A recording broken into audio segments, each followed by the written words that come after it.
So what would happen if the 27s didn't follow your orders? I killed them. Jaime Osuna declared that no one, not even his own family, is off limits. I don't care if you're my brother or sister, I don't care if you're whoever, it's self-gratification. Christopher Scarver called his double prison murder an act of God. Luis Bracamontes threatened officers in open court. Ladies and gentlemen, please step out of the hallway.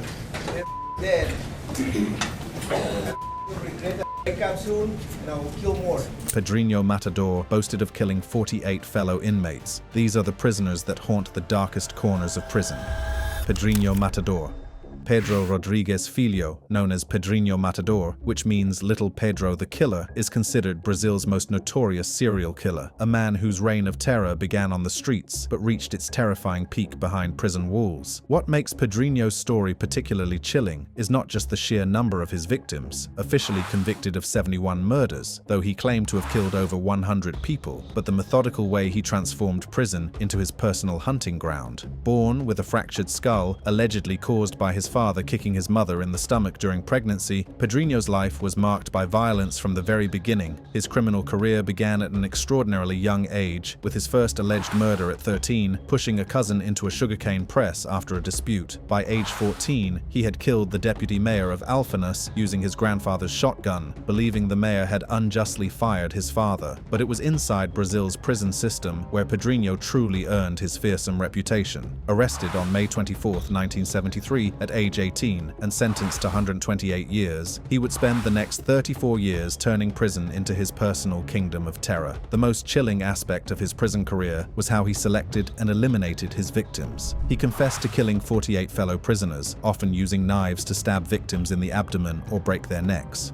What set Pedrinho apart from other violent inmates was his twisted sense of justice. He claimed to target bad people, drug dealers, rapists, or traitors, presenting himself as a vigilante. However, the reality was far more disturbing. He killed inmates for the most trivial reasons, one man for snoring too loudly, another because he didn't like his face. Perhaps the most shocking murder in Pedrinho's prison career was that of his own father. When his father was incarcerated for murdering Pedro's mother with 22 machete blows, Pedrinho saw an opportunity for ultimate revenge. He stabbed his father 22 times, cut out his heart, chewed a piece, and discarded it, an act of vengeance so brutal it shocked even hardened criminals. The psychological profile that emerged during his imprisonment revealed a man driven by what psychiatrists called violent self-affirmation. His chilling quotes became legendary: "I'll kill you and eat your heart," and his casual view that killing and dying is part of life. His body became a canvas for his twisted philosophy, with tattoos including "Mato por prazer," which means "I kill for pleasure." After his final release in 2018, Pedrinho claimed reformation, converting to Christianity and creating a YouTube channel called Pedrinho X Matador com Jesus. However, his past caught up with him. On March 5, 2023, he was killed at age 68 in front of his sister's house by two masked men, reportedly in retaliation for his attempts to prohibit drug trafficking in his neighborhood. Just like Matador left Brazil in fear, the next monster carried out his own reign of terror in South Africa.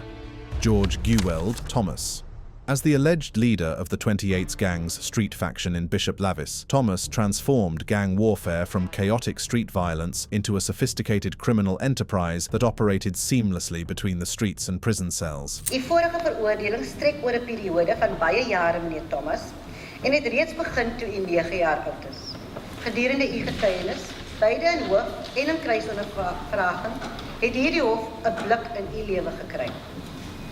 Die hof het geleentheid gekry om te sien hoe iemand, wie nie ver op skool gevorder het nie, keuses gemaak het. Between 2006 and 2010, Thomas orchestrated a reign of terror that resulted in 21 murders in Bishop Lavis alone, with Thomas either ordering or directly carrying out the majority. What made Thomas particularly dangerous was his ability to maintain control and order criminal activities from within prison walls. This wasn't just gang violence, it was organized crime operating with military precision. The 28's gang, under Thomas's leadership, operated with a hierarchical structure, assigning specific roles to members, such as hit hitmen, drug dealers, and those responsible for storing firearms and ammunition. Members weren't just criminals, they were soldiers in Thomas's army, each with specific duties and unwavering loyalty to their general. In May 2015, after a 4-year trial, Thomas was convicted on 53 charges, including 7 murders. 3 of these murders he personally committed by pulling the trigger, while 4 he orchestrated from his prison cell, demonstrating the chilling reach of his influence even while incarcerated. On June 3, 2015, Thomas was sentenced to 7 life sentences plus 175 years. These offenders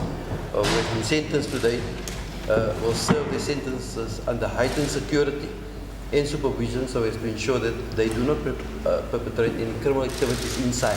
What makes Thomas's story particularly disturbing is his ability to make over 33,000 phone calls from cell phones while awaiting trial, indicating the extent of corruption and his continued influence within the prison system. Even from behind bars, he continued to terrorize communities, order hits, and maintain his criminal empire. The community impact was devastating, with residents describing a reign of terror where people were too afraid to speak publicly about Thomas even after his conviction. The fear he instilled was so profound that it persisted long after his imprisonment, with entire neighborhoods living under the shadow of his reputation. Do you think Thomas was evil? Brace yourself for this next inmate. His crimes make Thomas look tame.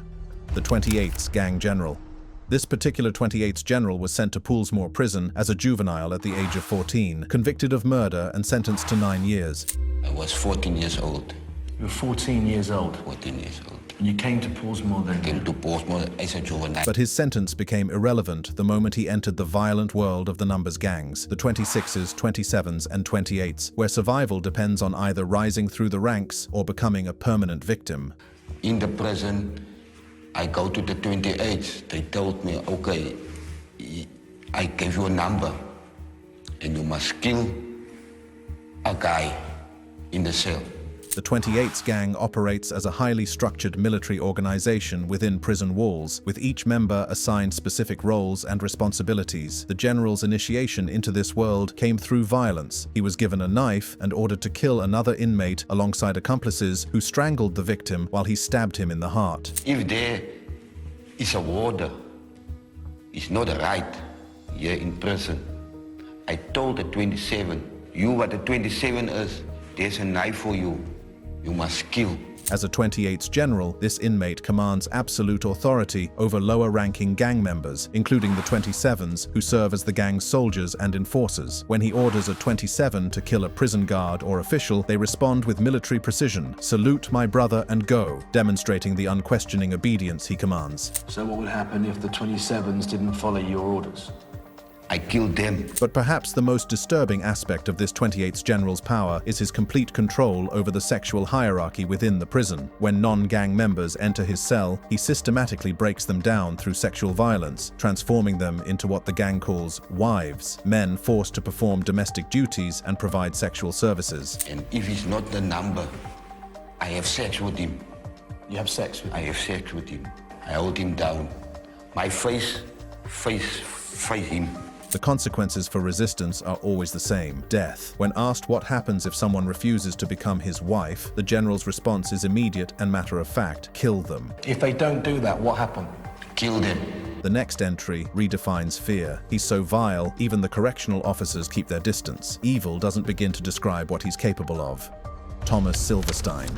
In American criminal history, few prisoners have achieved the level of notoriety and fear commanded by Thomas Edward Silverstein, a man who spent 36 years in solitary confinement, longer than any other federal prisoner in US history. Silverstein's transformation from a small-time armed robber to the most isolated prisoner in America reads like a descent into a carefully constructed hell, where each act of violence only deepened his isolation and enhanced his terrifying reputation. But it was inside the federal prison system where Thomas Silverstein truly became a legend of terror. Sentenced to 15 years and sent to Leavenworth in 1977, Silverstein quickly became affiliated with the Aryan Brotherhood, a white supremacist prison gang that would become his pathway to infamy. The Brotherhood wasn't just a gang, it was a sophisticated criminal organization that demanded absolute loyalty and ruthless violence from its members. Silverstein's first alleged prison murder came in 1979 when he was accused of killing fellow inmate Danny Atwell, who reportedly refused to act as a drug mule for heroin being trafficked edict by the Aryan Brotherhood. Though convicted in 1980 and sentenced to life without parole, this conviction was overturned in 1985 when it was determined that jailhouse informants had perjured themselves. The murders that would define Silverstein's legacy began in earnest at USP Marion, Illinois, then the highest security federal prison in America. In 1981, Silverstein was convicted of murdering Robert Chappelle, a member of the DC Blacks prison gang, strangling him in the control unit. But this was just the beginning of a blood-soaked campaign that would make Silverstein the most feared prisoner in the federal system. But the murder that would forever change Silverstein's life and the American prison system came on October 22, 1983. While being escorted to a shower, Silverstein used a ruse to position himself between corrections officer Merle Klutz and other guards, then stabbed Klutz 40 times with a homemade shank. This wasn't just an attack on a guard, it was an assault on the entire prison system's authority. The murder of Officer Klutz triggered an unprecedented response from the Bureau of Prisons. Silverstein was placed under a no human contact order, initiating his 36-year stint in solitary confinement. This wasn't ordinary solitary confinement, this was a specially designed form of psychological torture that would break most men's minds. Silverstein described his solitary confinement as being buried, alive, detailing the psychological toll of isolation, constant light, and lack of human interaction. Yet even in this extreme isolation, his reputation for violence ensured that he remained one of the most feared prisoners in America. Guards refused to speak to him, other inmates whispered his name in hushed tones, and his very existence became a warning to others about what happened when you crossed certain lines in the prison system. This next prisoner is so evil, he publicly declared his own siblings as targets.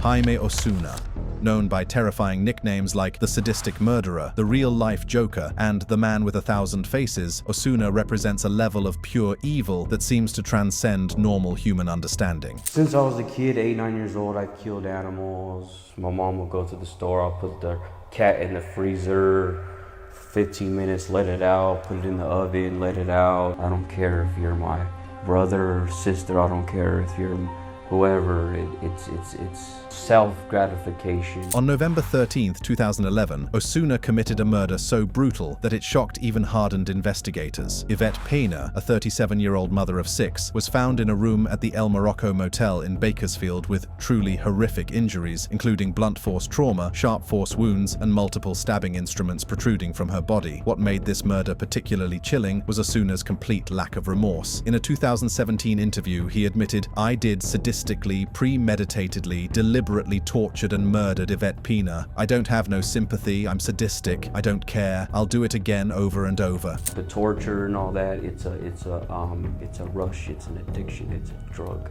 I would rather do that than do drugs. I'd rather do that than have sex. During his sentencing, Osuna mocked Pena's family, smirking, rolling his eyes, and giving a thumbs up to the judge. Been in solitude, incarcerated my whole life. I left all my fingerprints and DNA and all that. I've done this many times before, I've done crimes before, and I know how to clean up. But if the murder of Yvette Pena was shocking, what Osuna did to his cellmate Luis Romero in 2019 defied all human comprehension. Using a makeshift knife, Osuna decapitated Romero, removed an eye, a finger, and part of a lung, and sliced his face to create an extended smile resembling the Joker. But the horror didn't end there. Osuna reportedly wore a necklace made of Romero's body parts and wrote "ha ha ha" and "the Man with 1,000 Faces" in blood on the cell walls. Currently housed at Corcoran State Prison, serving life without parole, Osuna's case for Romero's murder remains suspended due to his mental health status. The next inmate is already on death row, yet everyone, guards, inmates, even other killers, treat him like a ticking time bomb. Nico Jenkins. Jenkins' troubled history began early, with documented mental health issues from age 7 when he brought a loaded handgun to school. By age 8, he was hospitalized for self-harming tendencies, and his pattern of escalating violence culminated in a conviction for armed robbery at 17, leading to an 18-year sentence for carjacking and prison assaults. Released on July 30th, 2013, after serving 10.5 years, Jenkins wasted no time in embarking on what would become one of the most shocking crime sprees in Nebraska's history. What followed was 10 days of calculated terror that would claim 4 innocent lives and expose the devastating failures of the criminal justice system. On August 11, 2013, at approximately 5:01 a.m., patrol officers discovered the bodies of Juan Uribe Pena and Jorge C. Cajiga Ruiz in a white Ford pickup truck near Spring Lake Park. Both victims had been lured to the location under the pretense of a sexual encounter with 2 women, only to be shot once in the head with a shotgun. Their pockets were turned inside out, revealing the cold calculation behind what appeared to be random violence. 8 days later, Curtis Bradford, the only victim who knew Jenkins personally from their time in prison together, was found shot in the back of the head outside a detached garage. Jenkins and his sister Erica had lured Bradford under the guise of planning a robbery together, but the real plan was murder. In a chilling detail, Jenkins and Bradford had posed for a Facebook photo within 24 hours of the murder, showing the calculated nature of Jenkins's deception. The final murder occurred on August 21, 2013, when Andrea Kruger, a mother of 3, was found shot multiple times in the face, neck, and shoulder after locking up the Deja Vu lounge where she worked. The defendant's commission of these 4 murders over a 10-day period is one of the worst killing sprees in the history of this state. What makes Jenkins particularly terrifying is his complete transformation of his physical appearance to match his twisted beliefs. He has systematically mutilated himself, carving 6666 on his face, slicing his tongue into a snake shape to resemble a serpent, and cutting his penis. These aren't random acts of self-harm. They're deliberate modifications to transform himself into what he believes is a vessel for his serpent god. The defendant's commission of these 4 murders over a 10-day period is one of the worst killing sprees in the history of this state. Currently on death row at Tecumseh State Correctional Institution, Jenkins continues to file appeals while maintaining his delusions about Apophis. This next inmate committed the most infamous murders ever carried out inside prison walls. Christopher Scarver. Scarver's first murder occurred on June 1, 1990, when he shot and killed Steve Lohman, a 27-year-old worker at a Wisconsin Conservation Corps training program. The murder was financially motivated, driven by Scarver's anger over an unfulfilled job promise and fueled by his heavy drinking and marijuana use. Scarver claimed to hear voices calling him the chosen one and was later diagnosed with schizophrenia. Convicted of murder in 1992 and sentenced to life without parole, Scarver was incarcerated at Columbia Correctional Institution in Portage, Wisconsin. It was here that he would encounter 2 of America's most notorious criminals and cement his place in criminal history. On that fateful day in November 1994, Scarver was assigned to a work detail in the prison gymnasium alongside Jeffrey Dahmer and Jesse Anderson. The 3 were left unsupervised by corrections officers for approximately 20 minutes while cleaning the gym bathroom, a decision that would have fatal consequences. During those unsupervised minutes, Scarver claimed one of the men poked him in the back and he saw Dahmer and Anderson laughing. He retrieved a 20-inch 5-pound metal bar from the weight room, followed Dahmer to a staff locker room, confronted him about his crimes using a newspaper clipping, and bludgeoned him to death. Dahmer died en route to the hospital. Scarver then found Anderson in another locker room and beat him with the same weapon. Anderson died 2 days later, on November 30, 1994, after being taken off life support. Returning to his cell, Scarver told a guard, "God told me to do it. You will hear about it on the 6 o'clock news. Jesse Anderson and Jeffrey Dahmer are dead." What made Scarver's actions particularly significant was his motivation. In a 2015 New York Post interview, Scarver stated he was repulsed by Dahmer's lack of remorse and his behavior in prison. He claimed Dahmer taunted inmates by shaping food into severed limbs and using ketchup to mimic blood, behavior that unsettled both prisoners and staff. Scarver kept a newspaper clipping of Dahmer's crimes, indicating his disgust with Dahmer's actions, particularly as many of Dahmer's victims were black or Hispanic. His motive for killing Anderson was tied to Anderson's crime of murdering his wife and attempting to frame 2 black men, which Scarver perceived as racist. Currently incarcerated at Centennial Correctional Facility in Colorado, Scarver serves 3 life sentences with no possibility of parole. Not only did the next inmate show 0 guilt, but in court, he promised he's not done yet. Luis Bracamontes. A Mexican citizen illegally in the United States with an extensive history of deportations and drug-related arrests, Bracamontes became the face of pure evil when he embarked on a day-long killing spree that would claim the lives of 2 law enforcement officers and terrorize Northern California. Bracamontes had been repeatedly arrested and deported, first in 1996 for marijuana possession in Arizona, then again in 2001 after another drug-related offense. Between 2003 and 2009, while living in Utah under aliases, he accumulated committed 10 misdemeanor traffic violations, managing to avoid detection due to the system's failure to conduct proper background checks. On October 24, 2014, fueled by methamphetamine and accompanied by his wife Janelle Monroy, Bracamontes began a rampage that would shock the nation. His first victim was Sacramento County Sheriff's Deputy Danny Oliver, 47, whom he shot in the head in a Motel 6 parking lot after Oliver approached a suspicious vehicle. After killing Deputy Oliver, Bracamontes carjacked a vehicle, shooting the driver Anthony Holmes 5 times, including 3 shots to the face. Miraculously, Holmes survived and was later referred to as the luckiest man in the world by prosecutors. The killing spree continued when Bracamontes stole another vehicle and drove to Auburn, where he encountered Placer County Sheriff's Detective Michael Davis Jr., 42. In the ensuing firefight, Bracamontes fatally shot Davis and seriously wounded his partner. What made Bracamontes particularly terrifying wasn't just his crimes, but his behavior during his trial. Throughout the proceedings, he displayed disruptive behavior, including profane outbursts, racial slurs, and threats to kill more police officers. Ladies and gentlemen, you're ready to step out of the hallway. Dead. I will break up soon and I will kill more.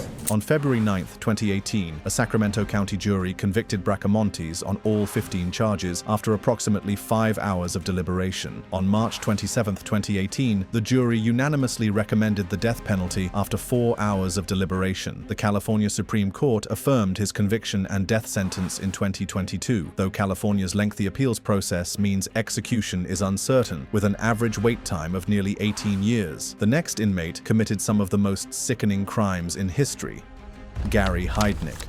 What made Heidnik particularly dangerous was his ability to present a facade of respectability while harboring the darkest intentions. In 1971, he founded the United Church of the Ministers of God, styling himself as the Bishop and amassing over $500,000 by manipulating followers. This wealth and religious authority gave him both the resources and the cover to pursue his twisted fantasies. Between November 1986 and March 1987, Heidnik kidnapped 6 African-American women, holding them captive in a self-dug pit in the basement of his home at 3520 North Marshall Street in North Philadelphia. His stated goal was horrifying in its simplicity: to create a baby farm to produce children, believing he could establish a perfect race by impregnating his captives. The victims Heidnik targeted were among society's most vulnerable: sex workers and women with developmental disabilities whom he lured to his home under false pretenses. The 6 known victims were Josefina Rivera, 25, Sandra Lindsay, 24, Lisa Thomas, 19, Deborah Dudley, 23, Jacqueline Askins, 18, and Agnes Adams, 24. What Heidnik subjected these women to defies human comprehension. Victims were held in a pit dug into the basement floor, often filled with water and covered with boards. They were chained, handcuffed, or restrained, preventing escape, while Heidnik raped them daily in his attempt to impregnate them. The physical torture was systematic and brutal. Heidnik would beat victims with sticks, chains, or other objects, stab screwdrivers into their ears to damage their hearing, and electrocute them by attaching wires to chains and running electricity through the water-filled pit. This electrocution method led to Deborah Dudley's death, but perhaps the most horrifying aspect of Heidnik's crimes was what happened after Sandra Lindsay died from starvation and torture in February 1987. Heidnik dismembered her body, cooked her remains, and mixed them with dog food, forcing the surviving captives to eat the mixture. He stored other body parts in his freezer, labeling them as dog food. The basement conditions were deliberately inhumane: cold, damp, and filthy, with victims kept naked or in minimal clothing. Heidnik deliberately starved the women, feeding them minimally, often with dog food mixed with human remains. This wasn't just imprisonment. It was a systematic attempt to break these women's spirits and reduce them to breeding stock. The jury convicted him in July 1988, sentencing him to death. Heidnik was executed by lethal injection on July 6, 1999, becoming the last person executed in Pennsylvania. Let's listen to his prison neighbor, who is still very traumatized. So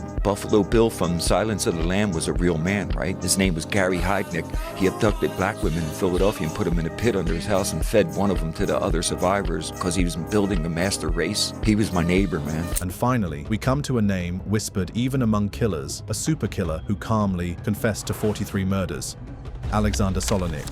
Known by terrifying aliases like Sasha the Macedonian, Alexander the Great, and most chillingly, Superkiller, Solonik became a legend in Russia's criminal underworld through his extraordinary marksmanship and ruthless efficiency as a contract killer. Solonik's path to becoming Russia's most feared hitman began with his military service in a Soviet Army tank regiment in East Germany, where he received training in espionage, small arms operation, and Sambo martial arts. Some sources claim he was part of an elite unit, though these accounts may be exaggerated. After his military service, he joined the OMON, elite Soviet police unit, but was expelled after 6 months for excessive violence towards suspects. In 1987, Solonik was convicted of rape on circumstantial evidence and sentenced to 8 years in prison. During a meeting with his wife before imprisonment, he escaped by jumping from a second-floor building. After being recaptured and serving 2 years, he escaped again, demonstrating the cunning and physical capabilities that would make him so dangerous. Solonik joined the Kurgan criminal organization after his second escape and became a contract killer during the violent Russian mafia wars of the 1990s. His nickname, Superkiller, stemmed from his extraordinary efficiency, marksmanship, and ability to shoot ambidextrously, often dual-wielding pistols in a style dubbed Macedonian shooting. Solonik admitted to committing 43 contract killings, though some sources estimate at least 30 confirmed murders. His targets were primarily rival gang leaders during Russia's chaotic transition to capitalism, when territorial disputes were settled with bullets rather than negotiations. Imprisoned in Moscow's Matroskaya Tishina maximum security prison, Solonik became the only person to escape this facility. Allegedly, a guard provided him with a pistol and climbing equipment, and Solonik used a mannequin to delay pursuit while rappelling from the prison roof. After escaping, Solonik fled to Greece using a fake passport, where he established a 50-man criminal organization involved in drug smuggling and contract killings. He lived lavishly in Athens with Svetlana Kotova, a former Miss Russia, purchasing several villas. His international reach and wealth demonstrated the evolution of Russian organized crime beyond national borders. Solonik's reign of terror ended on January 31, 1997, when he was strangled to death in his Athens villa by Alexander Pustovalov, a fellow hitman hired by Russian crime bosses. Svetlana Kotova was also killed, her dismembered body found in a suitcase 3 months later. Pustovalov was sentenced to 24 years in 2016 for these and other murders. Conspiracy theories persist about Solonik's death, with some claiming he may have faked his death, supported by inconsistencies in the body's identification and his mother's behavior at the funeral. However, no concrete evidence supports him being alive. Like this video, click on the card showing on your screen for more.